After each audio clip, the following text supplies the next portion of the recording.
utakula kwa jasho. Utakula kwa jasho ni maneno ambayo tumeyazoea kuyasikia, utakula kwa jasho bwana. Lakini tunafahamu kwamba maneno haya yalipotamkwa ilikuwa ni laana.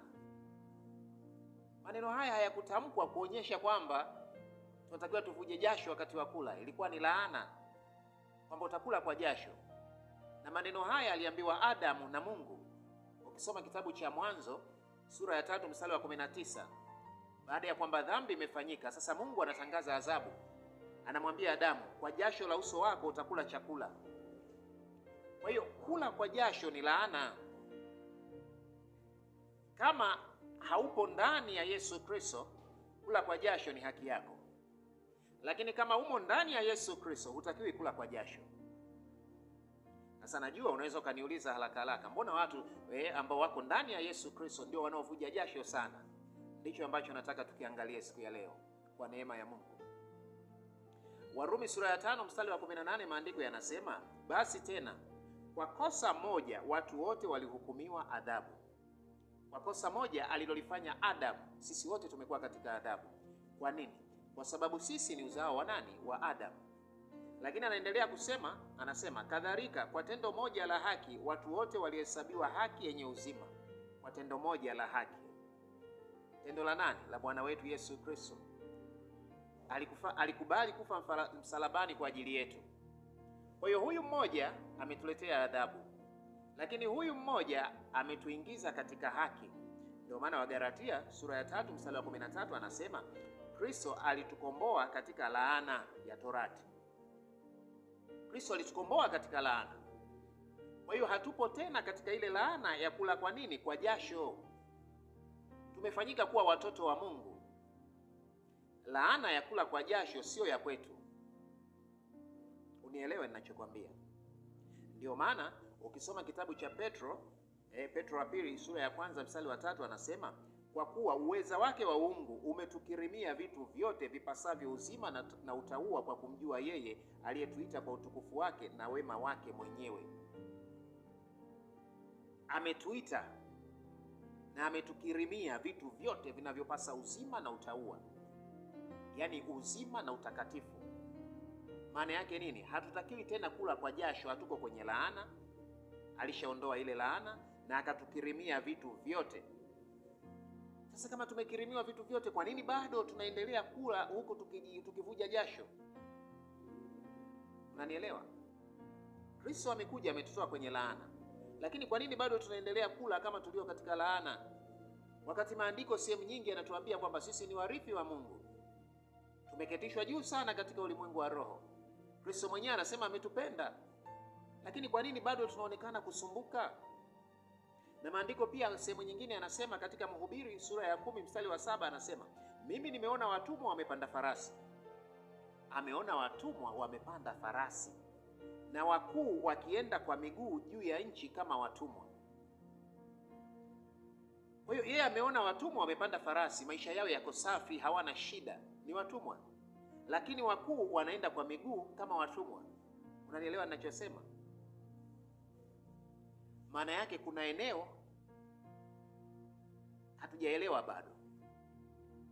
Sasa huyu Mungu ambaye tunamuita baba yetu ndiyo ambaye amesema katika kile kitabu cha Hagai sura ya 2 mstari wa 8 anasema, fedha ni mali yangu na dhahabu ni mali yangu, asema Bwana wa majeshi. Na ndiye huyu leo tunasema ni baba yetu. Na ndiye huyu ambaye Bwana Yesu Kristo amesema yeye na baba yake wako ndani yetu. Kwani bado tunakula kwa jasho? Bwana Yesu asifiwe. Unanielewa ninachokwambia? Ni maswali ambayo yalikuwa yananisumbua kwa muda mrefu sana. Hata unakumbuka Mtume Petro alimuuliza Bwana Yesu, akamwambia, Bwana, sisi tumeacha vyote tumekufuata wewe, tutapata nini? Kumbe hata Petro miaka hiyo alitaka ile jambo lihakikishwe, Bwana, tumeacha vyote tunakufuata wewe. Usije tukapotea Bwana, tumeacha kila kitu. Mimi nilikuwa mvuvi, nimekufuata wewe. Napata nini? Na Bwana Yesu akamwambiaje? Usijali. Katika ulimwengu ujao utakaa na mimi, tutahukumu makabila 12 ya Israeli. Lakini katika ulimwengu huu pia utapata mara 100. Kwa nini leo hatuna hiyo mara 100? Unanielewa? Sasa ukisoma Injili ya Yohana sura ya 14 mstari wa 16, Bwana Yesu anasema, nami nitamwomba Baba, naye atawapa msaidizi mwingine ili akae nanyi hata milele. Ukiendelea mbele anasema atawafundisha, atawakumbusha. Msaidizi. Kina Petro walivyokuwa na Bwana Yesu hawakuhitaji kitu chochote. Bwana Yesu kaondoka akasema, mimi siwaachi ninyi yatima, nawapa msaidizi mwingine. Kumbe huyu msaidizi ndiyo ambaye anaweza kutufikisha sisi kwenye hatua ya kutokula kwa jasho. Huyu msaidizi tunatakiwa tumsikilize huyu. Tusiendelee kuishi kama watumwa. Tumfahamu Roho Mtakatifu.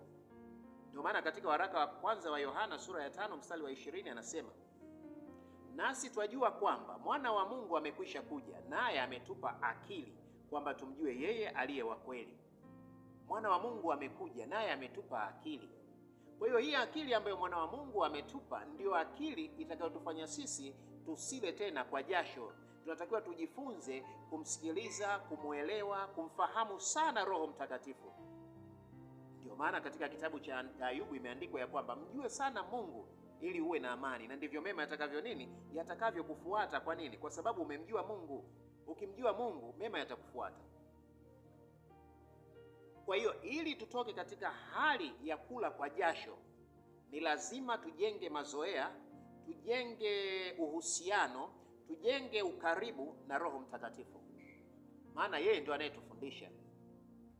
Ndio maana katika Isaya 48 mstari wa 17 anasema, Bwana mkombozi wako mtakatifu wa Israeli asema hivi, mimi ni Bwana Mungu wako, nikufundishaye ili upate faida, nikuongozaye katika njia ikupasayo kuifuata.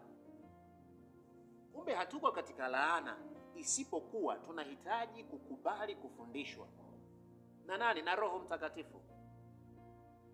Sasa ninajua unaweza kusema Roho Mtakatifu ni nani, lakini nina uhakika katika jina la Yesu ya kwamba wengi mnafahamu kwamba Roho Mtakatifu ni Mungu, ila yuko ndani yetu. Ni msaidizi mwingine aliyeletwa na Bwana wetu Yesu Kristo atusaidie. Ukimsikiliza Roho Mtakatifu hautosumbuka katika eneo lolote. Ni kama dira inayotuongoza, anaijua kesho yetu. Roho Mtakatifu yeye anajua kitu gani kinachokukwamisha. Unajua saa nyingine unaweza ukawa na mipango mingi sana, lakini Roho Mtakatifu anajua wapi umekwama. Kwa hiyo tubadilishe akili yetu, tubadilishe kufikiri kwetu. Ndio maana katika Mithali anasema ya kwamba, Mithali 24 anasema ya kwamba usijitaabishe ili kupata utajiri. Acha kuzitegemea akili zako mwenyewe. Ukiendelea sana kuzitegemea akili zako, utaendelea kula kwa jasho. Akili zetu zilikuwa katika laana kwa muda mrefu. Nikwambie kitu kimoja, unajua wana wa Israeli walipotoka Misri, wale jamaa walikuwa wamekombolewa, hawapo tena walikuwa wameokolewa katika utumwa kutoka nchi ya Misri. Lakini unajua wale watu walikuwa wameokolewa kutoka kwenye utumwa, ila walikuwa hawajakombolewa akili zao. Kimwili wametoka utumwani, kimwili hawako utumwani kabisa, ila bado wana akili za kitumwa. Ndio maana kila changamoto ilipokuwa ikitokea walikuwa wanakumbuka Misri. Kila changamoto ikitokea wanakumbuka Misri. Kwa nini? Akili zilikuwa bado za kitumwa. Changamoto inapotokea, kwa nini wasiangalie mbele? Wasikumbuke maajabu na vitu vyote ambavyo Mungu amewafanyia.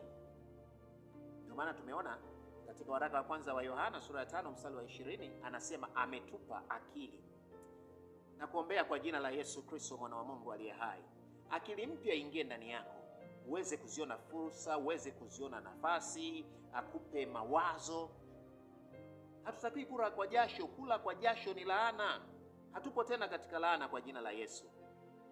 Mungu akubariki, uwe na siku njema. Ninaamini kabisa ya kwamba Roho Mtakatifu atafanya kazi njema ndani yako na hautaendelea tena kula kwa jasho kwa jina la Yesu Kristo mwana wa Mungu aliye hai. Shalom.